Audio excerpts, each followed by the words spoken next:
US lai min ha he thingkung a rem baklo mi le thingkung sam ding long te ruat mi chasana ko zai tukunda thingkung sam ding he an ruat te chun mang tiang in an ruat ti se an in pong i thingkung a me an sam di changko mi jong kha thingkung sam ding ha a ri na mo ti an ruat cham ri ti se cham anh thingkung he sam đi trong họ anh mang trong là hen thingkung sam đinh long he anh ruột chen đi thì xe anh em bông ấy thingkung ôm mi kịp khan sam đi thà long ạ mình cứ thua thế này mang trả thế này cái gì anh xin hai đi xe chứ anh em bông ấy thingkung ôm mi kịp sam đi trong thầy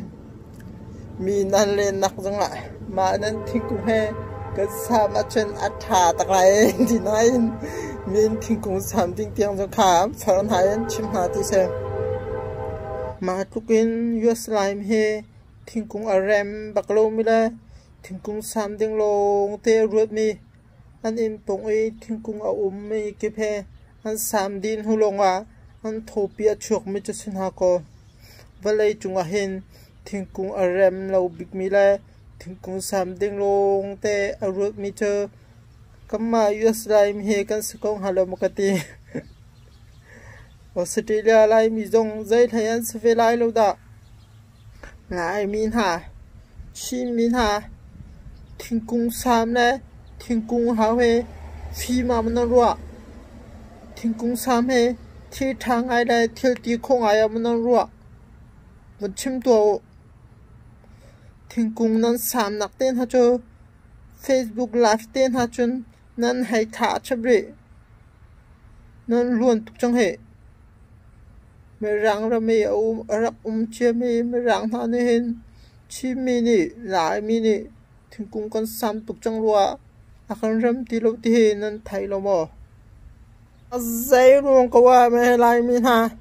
thingkung sam ding long he nan ru de thingkung he nan ram chim lo wa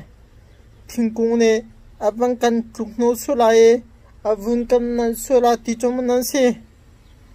the ne apho nan ka pho chong he nan thai ma kung do le thingkung chin jong he thai pa ve ko to lai min ha thingkung sam ding long he chun ne tak zan ko da in ru to hao